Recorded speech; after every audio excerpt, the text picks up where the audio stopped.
German Foreign Minister Annalena Baerbock. Thank you so much for joining Bloomberg. Thanks you for having me. I want to talk about what's going on in the Middle East. That's really overshadowed the UN General Assembly this week. Benjamin Netanyahu's office put out a statement this morning saying they share the views of the U.S.-led proposal, you're part of that proposal, for a ceasefire when it comes to the fighting with Lebanon, with Hezbollah.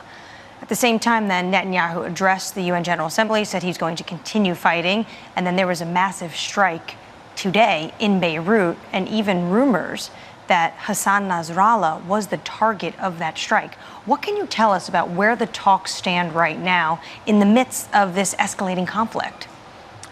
Well, we are exactly where you are standing with the news. As long as things haven't been confirmed, I cannot say anything to it yet. As you mentioned, we called not only with the US, not only with the French, but also with Arab partners and many other partners from around the world for a 20-day ceasefire, because we see that we need de-escalation. We saw many people have died, among them civilians, children, 2 UNHCR female workers there. One of them had a baby who was also killed. So we have to get out of this vicious circle of further escalation, and we have to do everything that Lebanon is not turned into another Gaza. This is also not in the security interest of Israel, and this is why we published this statement and called for this ceasefire. We need diplomacy now. But there's no evidence, or do you see any evidence, that either side is ready to de-escalate? Well, we had signals from both sides that they would be ready for a ceasefire, and obviously the opposite happened. And this is not good at all. It's not good for the region. It's not good for the civilians everywhere in the region. I've been there 11 times since the 7th of October. I was meeting every time with hostage families in Israel. The only thing they want is their beloved ones back. They are calling for a ceasefire for Gaza. I was meeting with families who have been evacuated from the Israeli north. In total, 80,000 people because of the threat of Hezbollah. The only thing they want is to go back to their homes. I was also speaking to families in Lebanon. They also told me, we don't want to have another war. The last war was devastating for us. I was in the West Bank speaking to Palestinians there, normal families. The only thing they want is to live in security. So the whole region, the normal people in the whole region, they all want to have security, and this is why we as an international community have to work on that. Unfortunately, we did not succeed. We do not have the ceasefire for Gaza. We do not have the ceasefire for the Israeli north and the south of Lebanon. Yet here at New York, I was trying, like my many colleagues, to also address to the Iranians that they have to de-escalate in this situation. So we need now all efforts to prevent a total disaster for the whole Middle East. Would Germany continue to provide Israel with weapons if they are going to be now in a true front war with Lebanon in the north and Gaza in the south? I gave my speech yesterday to the General Assembly and was underlining, especially in a world where we have social media right now and everybody can just believe in its own truths and facts, and the easy slogan is so much more simple and easier than the reality, which has so often nuances and sometimes dilemma. Even when our hearts are burning, when we see the suffering in the Middle East, we as leaders, we have to keep a cool head and confront ourselves with the different situation. So this is why, coming back to your question, there is an ongoing threat for Israel's security. And this is why the defense of Israel, the right to self-defense, is not only a right enshrined in the Charter, but I think every country would do that. And we as a country, which raison d'etat is to stand up for Israel's security, we underline that we are also supporting for defending this security. On the other hand, my country stands also for the international law. My country has committed the worst crimes in the world, the Shoah, the killing of 6 million Jews, the Second World War, and therefore the compliance with international law, with international humanitarian law is crucial for us, and therefore we had made also clear with regard to weapons delivery that we do not deliver weapons which could be used in the Gaza field, and we are calling for the respect for the international law. You've mentioned that you've been to Israel a number of times, a dozen times really, in the past year or so. A few months ago, there was reports that your meeting with Benjamin Netanyahu ended up in a lot of accusations at the end and even some yelling, raised voices. Is that the new tone of the relationship between Israel and Germany? Diplomacy is all about trust. It's all about, in my point of view, honesty, and between friends especially, to also be honest with your friend. And if you feel that a friend would lose himself, to warn them. And this is what in the discussion you're mentioning, where there has been obviously a debriefing from the Israeli side afterwards to the press. I was warning that if the humanitarian situation keeps on like it's going in Gaza, where children are hungry, looking for desperately their parents, medication is not getting through the hospitals, that we, as friends of Israel, we are calling on them to provide more. And now again, to have the full picture, obviously, Hamas is misusing hospitals, schools, civilian protected sites for military use. And this is again where I said in the General Assembly, so you cannot just look at one side, also in international humanitarian law. If you misuse a civilian place for military purpose, this civilian place might lose its security guarantees. As nobody from us is in Gaza, yeah, and this is also where I'm saying we have to be careful about videos we are seeing on social media. Nobody from us has been there. Yeah, I can give warnings, I can ask the question, and this is why I went there so many times, went also to the border crossing, was looking at the trucks coming in. Yeah, so I saw that trucks came in, that Israeli tried to provide help at certain moments, in my point of view, not enough. And this was a discussion I also had with the Prime Minister you just mentioned. What I'm hearing from you is that you can be honest and blunt with your friends. And I say this because you've had a very good working relationship with the U.S. administration. That is about to change, regardless of who wins in January. It's either going to be Kamala Harris and her new team or the former President Donald Trump. Does Germany have a preference? Well, it's a strength of democracies that the outcome of election lies in the hands of the voters. And thanks God, we do not know how the outcome will be.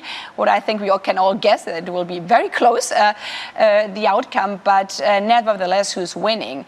Yeah, there's a strong transatlantic bond between Europe, Germany and the United States, and we will work with the further administration. And yes, we had very strong ties with this administration, and you mentioned trust. I mean, we have the Russian war, we have now the war in the Middle East, and we obviously have an intensive interest that we will continue these trustful relationships where we stand on the same values, where we see also the world similarly, and therefore we are really interested how the things will go. Well, it's interesting you say trust, because the German Federal Foreign Office put out this tweet after the debate and really was poking at the Trump campaign. Are you concerned that they'll come in actually not trusting, if they win, Germany because of things like this? Well, because of our good transatlantic relations between our countries, we were really a bit astonished that there have been fake news, if not to say a lie, about my country. So if my country has been transported as something which is just wrong, I think it's a responsibility of a Foreign Office to say, sorry, but this is not how the situation in our country is. The two things Trump really, during his first administration, that he would call Germany out was its reliance on Russian oil and gas and not spending enough on its defense spending. Since Trump left office, Germany has made a complete 180 on both those two issues, defense and energy. Was he correct? Well, this is also democracy. I was in opposition that time. I was at that time the leader of the Green Party in Germany. And I was saying the whole time and warning the German government at that time, where I was in opposition, that Nord Stream 2 is not only a normal pipeline, but so you agreed with Donald Trump? Well, I would say I was underlining, unfortunately, the reality and many other European countries, all our Eastern European friends, were underlining that this pipeline is also a threat to our European security and especially Ukraine. This is why now when I became also a member of the new government from the day on, and my colleague Robert Habeck as Minister for Energy and Economy, he, as one of the first steps, even before the full invasion of Russia, underlined that we have to change the situation with regard to Nord Stream 2. When it comes to the former president, he met with Volodymyr Zelensky today, and Trump is saying that he can get a deal before he would even take office if he were to win the November 5th election. But why even wait that long to try to finish off this conflict between Russia and Ukraine? Where is Germany right now in sending more weaponry? Why does Germany refuse to send the terrorist missiles? Because the Ukrainians I speak to say that can make a real difference on the ground. Well, first of all, talking about negotiations, and these are the words I prefer when we are talking about peace negotiations, it needs two. And obviously one side, the side which has started this war of aggression, and I think this is also important always to underline, also different than in the Middle East. Ukraine is a normal country. There's no terrorist organization in Ukraine which had been attacking Russia. The opposite is true. In the 1990s, Ukraine as a country destroyed all its nuclear arsenal in the trust of the European peace order, also in the trust of the guarantees Russia gave that days, not only as a P5 member of the Security Council, but also as a direct neighbor to guarantee Ukraine's security. And then, so why not send them the missiles? 30 years later, they are attacking them. So this is why we are saying we are supporting Ukraine with self-defense weapons, IRIS-T system. We are the largest European donor for Ukraine's support. And Putin's answer the whole time for the second track, saying let's come to the negotiation table, was even more attacks on like children's hospitals in summer when Zelensky asked for the peace table. So I come to the towers, but for me it's important because we have also the discussion in Germany. Well, when I'm there, then we have peace negotiations, but we are working on peace negotiations every day. Unfortunately, the answer from Putin is every day more bombs on civilian infrastructure. So the third part is what Ukraine definitely needs is air defense to protect critical infrastructure, energy, hospitals, schools, buildings. You need air defense, and this is why Germany has strong air defense capability. We focus on air defense. Others are stronger in other parts, and they focus on that one. And this is also what the strength of NATO and the EU is, that we are not in competition, who's doing what better or more, but combining our strengths. This is the best support for Ukraine. And this brings me to the long-range missiles. The US has taken some part of the decision. The UK and France went into advance. I found it very important personally because I've been also, for example, in Kharkiv, directly at the Russian border, and there cannot be any air defense because it's just too close to the border. So the only security you have is, they told me, count till 45. If you have reached 50, you're safe. If not, obviously, you have been hit. So in order to prevent that this 1 million inhabitant city is being totally destroyed, it was so important, and Germany agreed to that, to say you don't have to wait until the rocket crosses your border. You can destroy military sites on the other side. On Taurus, again, we are a democracy. We don't have unity in our coalition. So this is why we are not delivering Taurus. I have a personal opinion on that, but we are a coalition, so we have to agree all together. But your personal opinion is that maybe Germany should? Obviously. You're concerned about Ukraine. It's very obvious. You've spent a lot of your political capital, your time, and your energy on this issue. How difficult is it for Germany right now when it comes to China? China is giving Putin the materials they need to build the weapons. China is buying the oil and gas Russia and Putin needs to fund this war. At the same time, Germany, which its economy is potentially going to be in a recession, is desperate to sell things like autos into the Chinese market. How challenging is that right now? Well, unfortunately, the world is not like we would wish it would be. So we have to face reality. And reality is that we are all interconnected in a digitalized and interconnected world. Also the US. And this is also the truth of a full picture. I mean, also there's Chinese-US, US-Chinese trade. Germany is a strong automotive country. This is why we are selling cars all around the world, also to China, or China's production there. Yet, we have seen, again, facing reality, that China has changed, that the policy of China has changed over the last years dramatically. They are not only a partner with regard to global issues which we can fight only together. We have seen that with the pandemic. We see that with the climate crisis. They are obviously a competitor, like we are also between EU and US. Yeah, we are economic competitors. But we play to the fair rules, like in sports. Everybody is respecting the rules. We have seen that China is not respecting these rules anymore. And this is why we, as Germany, as one of the biggest trading partners with them, said this doesn't work if one side is not respecting the rules anymore. So we have sharpened our tone there. And then third point, we have seen also that China, and they spelled it out by many speeches, also sees democracies obviously as their rivals. Yeah, we have seen that around the world. And this is why the new China strategy we published under the heading of my ministry is to say, yes, we are partnering wherever we can partner together.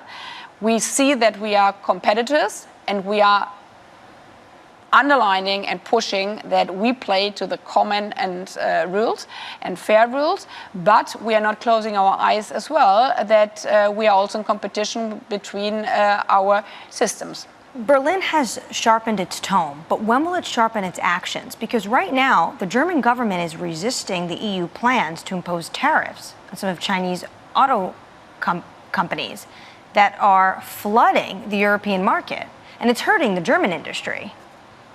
Yeah, and this is why this is not correct, what you're just saying, because our Minister for Economy, who is responsible for this dossier, he has been to China and was underlining that, first of all, EU, I mean, our strength is EU. We have a common integrated market. So the EU is the negotiation partner for China. This is also a strategy from China to isolate different parties or to play with different... So Germany's on board with the tariffs? Yes, we have underlined that obviously if China has tariffs on European cars, then we have to discuss that this is not really fair, yeah, and we have to see if they are in addition also subsidizing their cars. But again, the world is not only black and white, you have to look at different car companies. And this is important again, yeah, because we have also made clear if a car company is producing and doesn't get unfair subsidies, yeah, then obviously the tariffs should be addressed differently. So now we are in a negotiation mode with China, putting all the numbers on the table, putting all the different companies on the table, and see how we can come together that everybody is playing on the same field. So maybe Germany wants a more nuanced approach to tariffs. Is that a fair way to categorize it? No, we want to have fair rules. Obviously, if we are talking about cars, our biggest industry, Germany is looking very closely at that. Countries who do not have car production in Europe, I mean, they say, well, we don't care so much because we don't have car industries. But if we are talking about agricultural products, for example, where we have or seeing to reach a trade agreement with Mercosur states, France, which is a big exporter of agriculture products, is saying, well, this is very sensible to our economy, and there France is looking into every details, and this is why also with Mercosur we haven't reached an agreement yet as a European Union. Sometimes, like in democracy, it's also in the European Union, it's hard when you have many voices, but if you look at the security, it's also good to have so many friends in the European Union, because if you unite, you are stronger also to defend yourself. I want to ask you something that is now brewing in the foreign policy diplomatic space, even though I know you're not the finance ministry, but stay with me.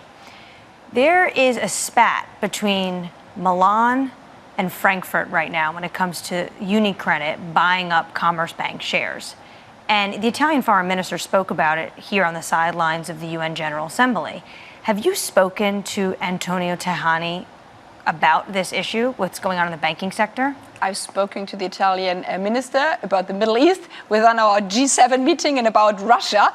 And frankly speaking, I haven't spoken to anybody here, even though you have a big financial district also in New York, about selling or buying of shares from the Commerzbank, because the world is burning at the moment. And therefore, the job of a foreign minister is to try to do everything that the fire is not reaching the whole world. Yet, a strong banking union is one of the pillars of the European Union, and therefore also there it's important that we concentrate, that we are not fighting each other, but we join forces.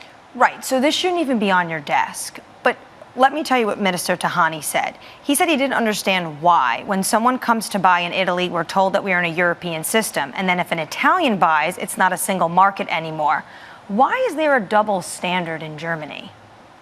Well, frankly speaking, I have always clear words and remarks on topics I'm really into it, but it doesn't make sense that the foreign minister comments now on the Italian foreign minister while the finance ministers are in contact about it. Even the chancellor had spoken about it.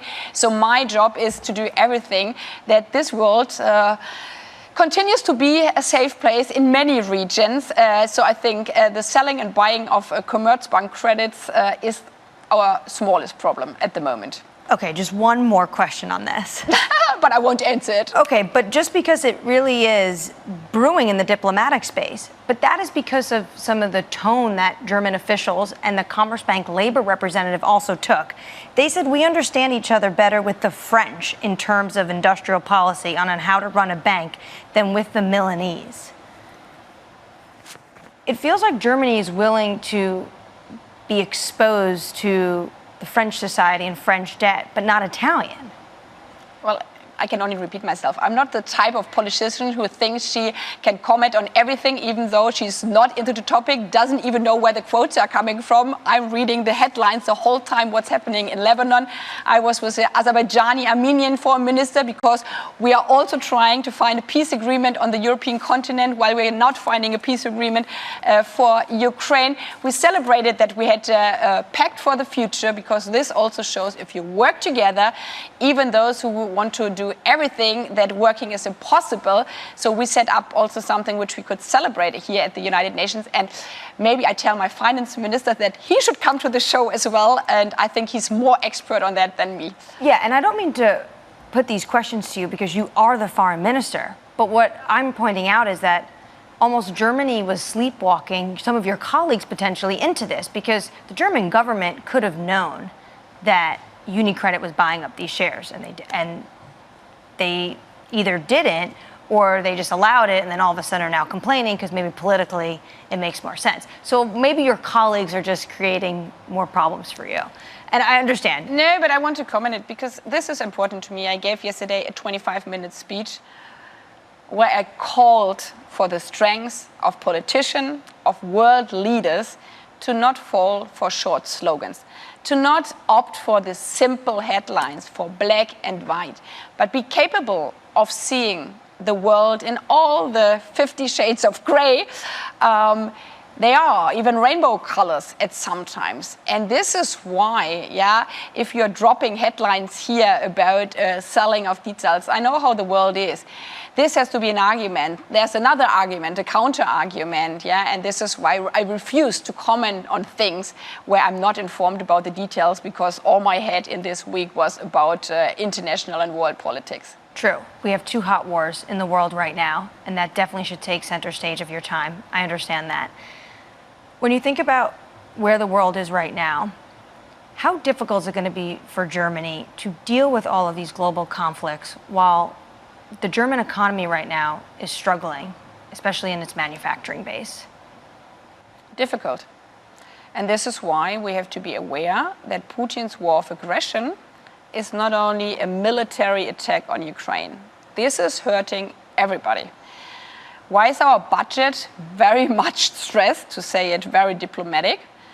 Because we thought that the war of aggression would never come back to the European continent. This is why we are spending now billions of our budget, which could go also to other issues like modernization of our industry in the global transformation pathway, like investing in our infrastructure, like investing in our digital competence.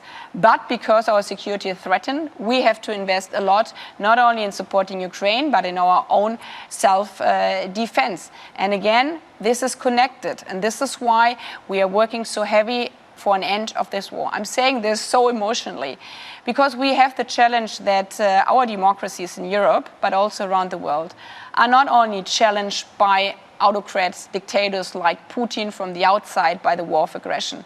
Our democracies are also challenged inside from those who want to destroy our democracies, sometimes combined with Russian propaganda.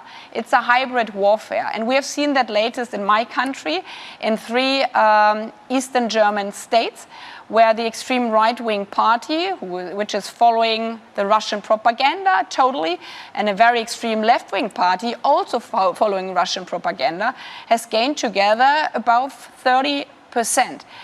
And also having this narrative, that we should do things differently, more like a strong autocratic man, and then we would have more benefit in the economy.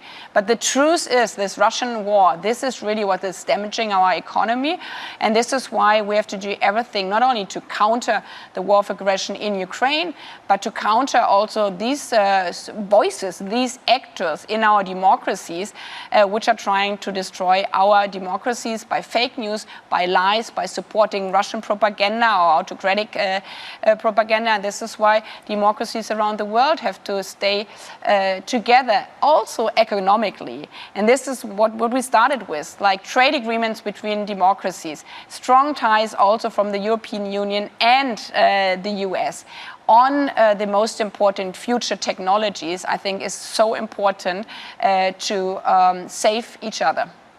Just ending on that point, you're talking about really the political extremes that are starting to have an uptick in Germany. At the same time, it's a coalition government. And obviously with a coalition government, there's going to be very different opinions, like you and maybe Christian Lindner, or maybe Olaf Scholz, very different opinions when you all come together.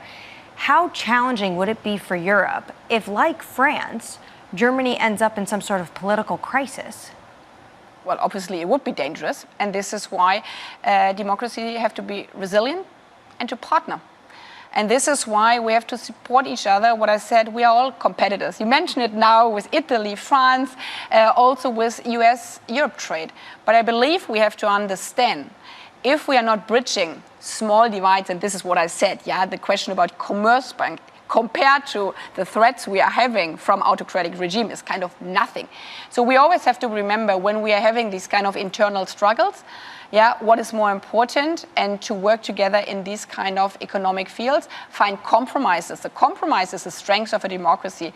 And you mentioned the actors, the finance minister, the chancellor. So this is different than in the US. We have a couple of strong democratic parties. So we have the liberals, the social democrats, the conservative, my Green Party in Germany. And we have a common base, our constitution. a free democracy, a social welfare state, the rule of law, and this unites us. And this is something, and this is, even though I said there's a threat of extremists, this is a vast majority also in these states I just mentioned, but there is a threat of 20%, 25%, which is questioning all this, the equality between every citizen, because they are trying to put the dividing line where you're born, even putting the dividing line between genders, the right to decide about my own body as a woman, yeah, this is a human right, yeah, I mean, which man would allow that a female politician or a female judge would have the right to tell him, as a guy, what he has to do with his body? No man would accept that. And we see already in democracies, I know it's in the US, we see it also in some European countries, that there's a tendency, a rollback on women's rights. And women's rights, for example, are a yardstick for strong democracies. And this is, I believe, we have to stand together, see the alarming signals, and there are strong voices also here in the US. And we have also a big event here at New York with many, many female foreign ministers to underline that being united also on the issue of women's rights is a good answer to autocratic regimes.